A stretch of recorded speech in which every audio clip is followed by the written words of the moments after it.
Greetings to you from the land down under. It's Carl from Oz here, Vintage Collector. In the spirit of this weekend being the Super Bowl weekend, I've decided to go down the American football route and show you a few of my cards that I have relating to American football. Yes, I am a Cowboys fan. No, they're no good. Or yes, they're no good. But I am looking forward to seeing the game on Monday, our time. I'll probably go to a bar somewhere and watch it there. And hopefully Seattle will win because I believe they have an Australian punter. So I'll start with the cards that I wanted to show you today. The first one being, or the first three or four actually, all being Otto Graham cards, which I bought from Craig at Midlife, and the first one is the 51 Otto Graham. That one there, sorry about the glare. A well-known great player of the time. Next one is the 52. Sorry, this glare is terrible. Another good shot. Then followed by the 53. These are all great cards. I'm really glad to have them. I'm glad that Craig was prepared to move them on to someone else. Then the last one in this set, or this grouping, is the 54, also obtained from Craig. Nice card. The next one is one of my prizes that I've been trying to get for a long while, which is the Jim Brown rookie. Love that card, really happy to have it. One of my highly prized ones. The next one is, that was 1958. This is his 1960 Topps card, which I think is another fine shot. Great player. Following that is an oversized, whoops, sorry about that guys, an oversized 10x8, autographed, authenticated by PSA. It's a nice clear signature, great shot. Or I think it's a great shot. Then, these have all been knocked a bit out of order.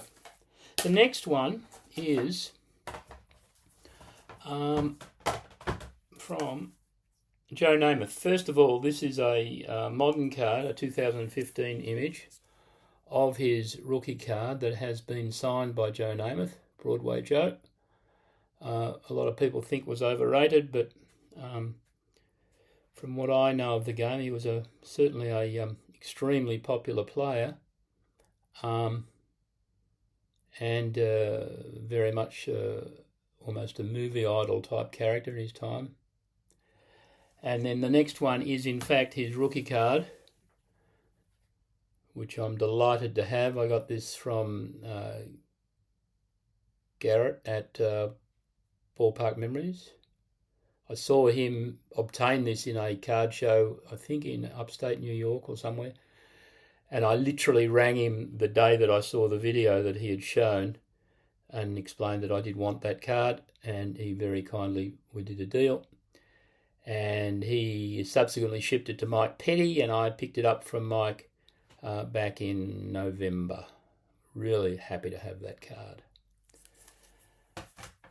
Another Joe Namath, which is a 1970 card. Topps, super glossy, graded a 5. I like this set. I don't have a lot of them, but I've got a few. Really do like this one. I think it's a good shot, typical of the times. Then we go to Johnny Unitas, 1970, in that same series as the Namath card. That glare is terrible. another Hall of Famer, obviously. Great player. I watched a special on ESPN about him only about a month ago, and was obviously a super player, very resilient, had a lot of injuries during his time, but battled on and had a great career. And finally, this is actually a, hang on, oh no, it's not quite finally. This is actually a 1977-79 sportscaster Johnny Unitas from Japan. It's graded near mint 7. Again, oversized. I think I might have said before in various videos that I love oversized items. I think they're quite spectacular. People complain that it's difficult to display them, etc., etc. Well, I display some of them. Most of them I don't, but I regularly shuffle through them and just look again at what I've got, and I'm very happy to have that one. The last card is a Tony Dorsett, which I believe I got from Mike, baseball collector, on a visit to Texas back in October. My grandson and I visited Mike when we were in Texas to go to a couple of gridiron, we call them gridiron, American football games. I'd only ever been to one other American football game previously, which it was a New York Giants game many years ago at Meadowlands, I think. But on this trip with my grandson back in October, we went to college games at the Rose Bowl in Connecticut, and then finally down at Texas A&M. So we went to the Texas A&M game on the Saturday, and then the next day we went to a Cowboys game, and that was this current season. This was the Cowboys game where they actually played a tie with the Green Bay Packers, and I think that was about the beginning of the end for them. They went downhill from there and were never really in the hunt. But that's Tony Dorsett.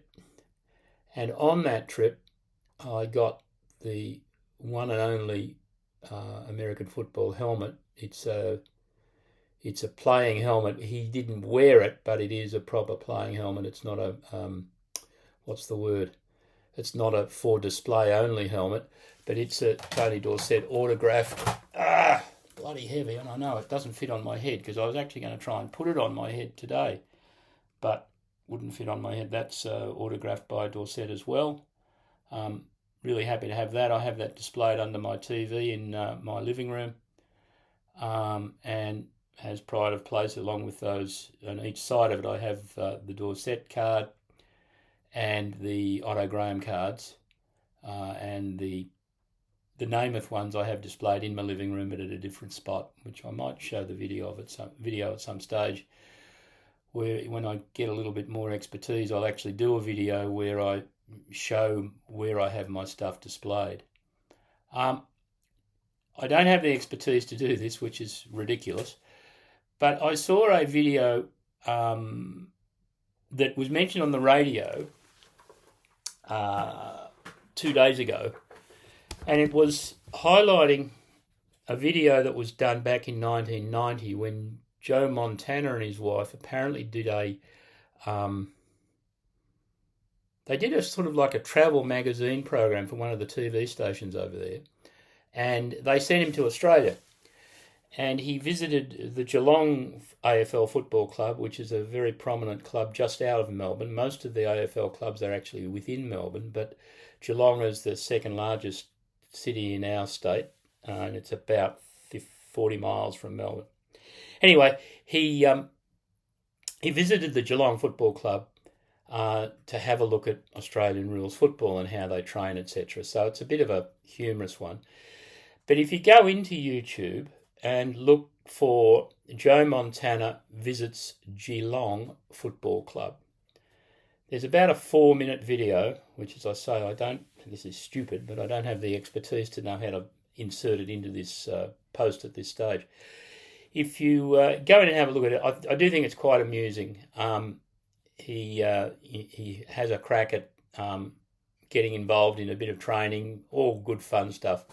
Certainly worth a look. I'm looking forward to the Super Bowl as I said, on Monday our time. which I assume is Sunday evening or probably Sunday evening peak time, I guess, in America. And that's about it from me. If you keep an eye out, I think middle of next week I've got a post for the second one I did on my bat collection, which I dug out from under my bed because I don't have anywhere to display all of them. And that's going to be on Wednesday my time, which I guess will be Tuesday evening in the US. But also, if you get a chance, I would like you to have a look at the one I did on cricket. Now, I know it hasn't had huge acceptance in the US, and I totally understand that. But if you get a chance to, give it a go. It doesn't go for very long. And certainly switch off and tell me if it wasn't suitable or whatever. But I'd like you to have a look at it because it does touch on, for want of a better word, English culture and the snobbery that there used to be in England, and I personally believe still exists to a large extent in England, but that's just a personal thought. So if you have a chance, have a look at it, see what you think, maybe send me some feedback on whether you want more of that sort of stuff or not. But in the meantime, I'll sign off now simply with the comment I try and make most posts, and that is that it's certainly not about the grade of the card, the price, or how much you paid for the card. It's rarity. It's none of those things. To me, it is all about the eye appeal. Have a good evening. Have a good weekend. Enjoy the Super Bowl, and cheers for now. Thanks for watching. Mango, mango.